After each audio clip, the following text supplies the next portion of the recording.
Hello students, welcome back in my channel Republic zone. I hope आप लोग बहुत अच्छे होंगे। तो आज का वीडियो में हम लोग समझेंगे भारत में जो पेट्रोलियम जो है और नेचुरल गैस है उसके बारे में। तो भारत में ये दोनों कॉन्वेंशनल सोर्स ऑफ एनर्जी जो है।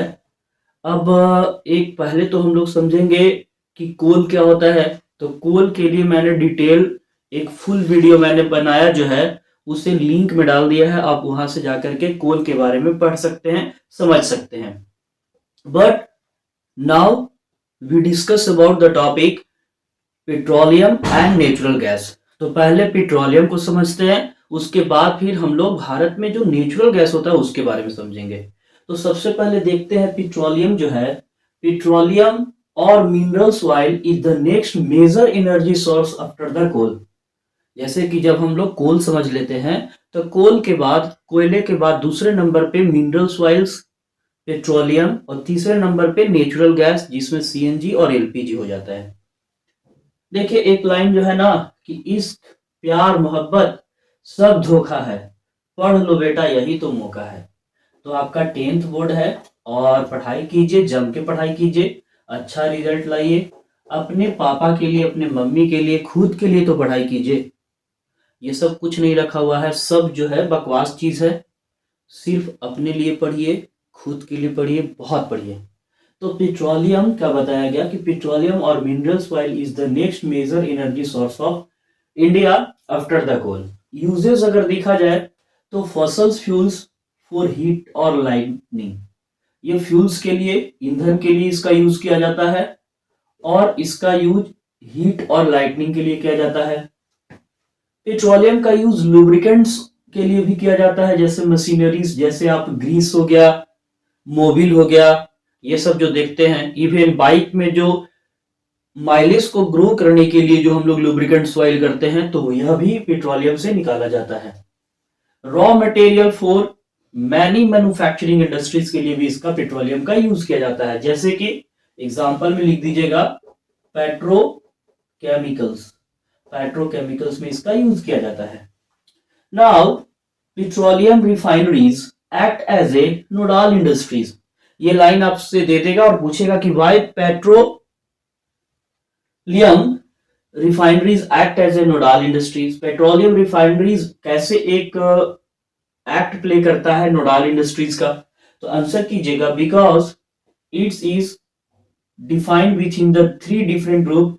ये सिंथेटिक्स फाइबर के लिए, सिंथेटिक्स टेक्सटाइल के लिए इंपॉर्टेंट होता है, फर्टिलाइजर के लिए इंपॉर्टेंट होता है, और केमिकल्स इंडस्ट्रीज के लिए इंपॉर्टेंट होता है।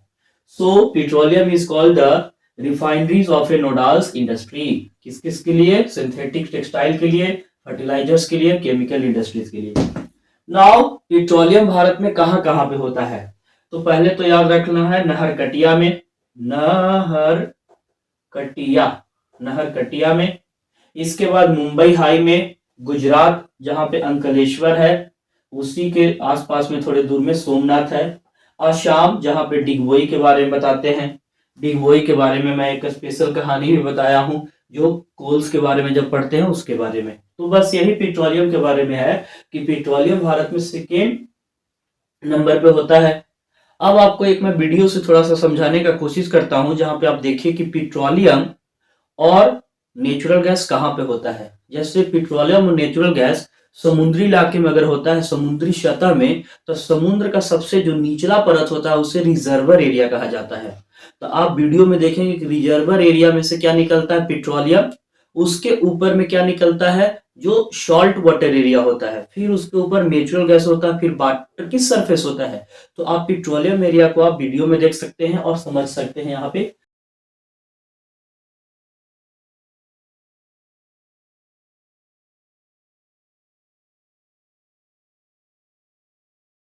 Yes, students.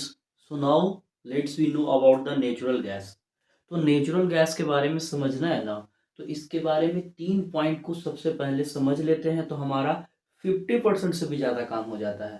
पहला कि नेचुरल गैस कहाँ पे फाउंड होता है, सेकेंड नेचुरल गैस का क्या यूज होता है, और थर्ड नेचुरल गैस का कहाँ पे भारत में रिजर्वर है।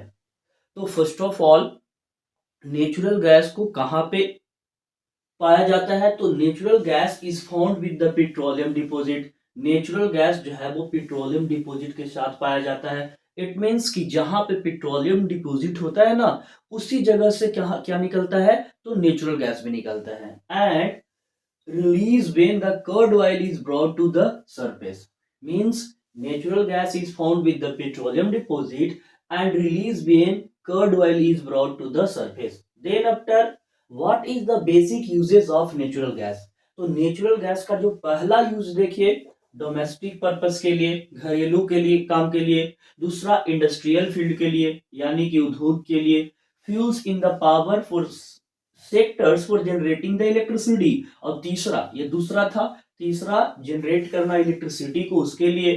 चौथा जो हमारा यूज हो जाता है वो for heating purpose in industries. और हमारा जो पांचवा है, raw material in the chemicals like petrochemicals. Petrochemicals वो होता है जैसे पॉलिस्टर, पॉली कॉटन और जो सिंथेटिक्स लाइलॉन्स जो कपड़े होते हैं जिसको हम लोग यूज करते हैं, तो वहां पेट्रोकेमिकल्स में ही बनता है।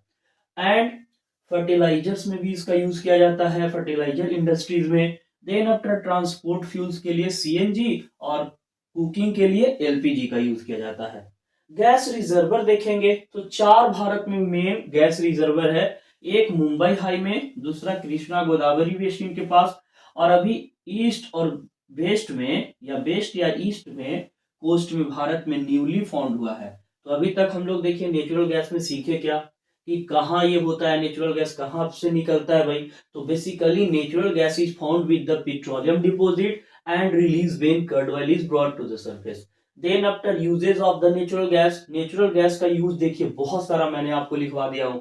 अगर पूछे तो आप जितने भी ये पॉइंट है सबका सब उतार दीजिए, छाप दीजिए। एग्जामिनर जो है, चेक करने वाले जो है, वो आपके नंबर कभी नहीं काट सकते हैं, जो नंबर है वो दे देगा। तो डोमेस्टिक पर्पस, इंडस्ट्रियल फ्यूल्स के लिए, fuels in the power generating electricity के लिए, हीटिंग पर्पस के लिए इंडस्ट्रियल फील्ड में, raw material in the chemical field, petrochemicals, fertiliser industries में, ट्रांसपोर्टिंग फ्यूल में सीएनजी और ट्रांसपोर्टिंग सीएनजी, और कुकिंग के लिए एलपीजी। वही बात करते हैं रिजर्वर कौन कौन है भारत में इसका। तो मुंबई हाई, कृष्णा गोदावरी दूसरा, तीसरा वेस्ट और ईस्ट जो नया फाउंड। नेचुरल गैस के बारे में अगर समझना है यहाँ पे, तो देखेंगे कि जो भारत में सबसे पहली बार जो लाइन बिछाया गया इसका, नेचुरल गैस का पाइपलाइन जो होता है, गैस पाइपलाइन, वो फर्स्ट 1700 किलोमीटर फैलाया गया था। ये इसे नाम दिया गया एचवीजे। एचवीजे नाम का वो पाइपलाइन जो बिछा ना, उसका नाम दिया गया कि भारत में एचवीजे के नाम से फैलाया गया, जिसे हम बोलते हैं हजारिया विजयपुर जगदीशपुर। हजारिया, विजयपुर और जगदीशपुर में ये फैलाया गया था, यानी कर्नाटका वगैरह का बेल्ट में। तो फर्स्ट जो 1700 किलोमीटर लॉन्ग एचवीजे प्रोजेक्ट से नेचुरल गैस को भारत में फैलाया गया। And gas pipe constructed by the GAIL, GAIL company के द्वारा, जिसे गैमन इंडिया कहा जाता है, यानी कि गैमन इंडिया लिमिटेड जो प्राइवेट संस्था है, उसी ने भारत में 1700 किलोमीटर जो सबसे पहले गैस पाइपलाइन को फैलाया। इसे हम हजारिया विजयपुर जगदीशपुर के नाम से जानते हैं। अब हम नेचुरल गैस के बारे में दो पॉइंट समझते हैं। तो it is a conventional source of energy, conventional source of energy है ये। और आइडियल इसका कौन होता है इन्वायरमेंट के लिए? तो सीएनजी जो होता है, कंप्रेस्ड नेचुरल गैस जो होता है, आइडियल होता है हमारे इन्वायरमेंट के लिए। देन आफ्टर, इसे हम आर्टरीज भी बोलते हैं गैस पाइपलाइन को। आर्टरीज का मतलब जैसे हमारे शरीर में नस जो होता है, हर जगह पे पंपिंग का काम करवाता है, ब्लड सर्कुलेशन का काम करता है, जो नस होता है नस के जरिए, उसी तरीके से यहाँ पे आर्टरी जो है यहाँ पे कहलाता है जो गैस पाइपलाइन है। तो गैस पाइपलाइन जो पूरे भारत में डेवलपमेंट का काम करता है, मार्केटिंग डेवलपमेंट का काम करता है। जितना अलग अलग शहर में, अलग अलग एरिया में गैस पाइपलाइन बिछेगा, उतना ज्यादा शहरों में क्या जाएगा, गैस लाइन जाएगा, और गैस सीएनजी, एलपीजी और जो भी नेचुरल गैस अगर जाएगा तो वहां पर डेवलपमेंट ज्यादा से ज्यादा होगा।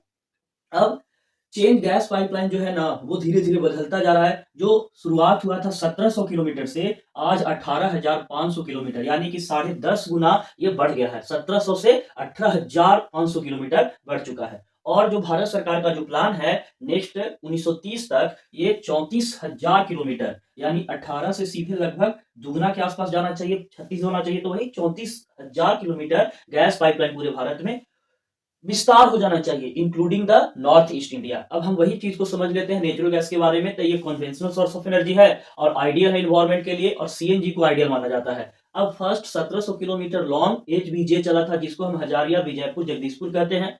गैस पाइपलाइन जो कंस्ट्रक्टेड हुआ था जेल के द्वारा यानी कि गैमन इंडिया के द्वारा लिंक किया गया था मुंबई हाई के द्वारा। अब इट इज ए आर्टरी क्यों कहा गया? क्योंकि provided the impetus of the Indian gas market development. Change gas pipeline जो है 1700 किलोमीटर से 18,500 किलोमीटर तक, नेक्स्ट 10 साल में आने वाला जो प्लान बनाया जा रहा है वो 34,000 किलोमीटर तक गैस पाइपलाइन भारत में विस्तार कर देना है।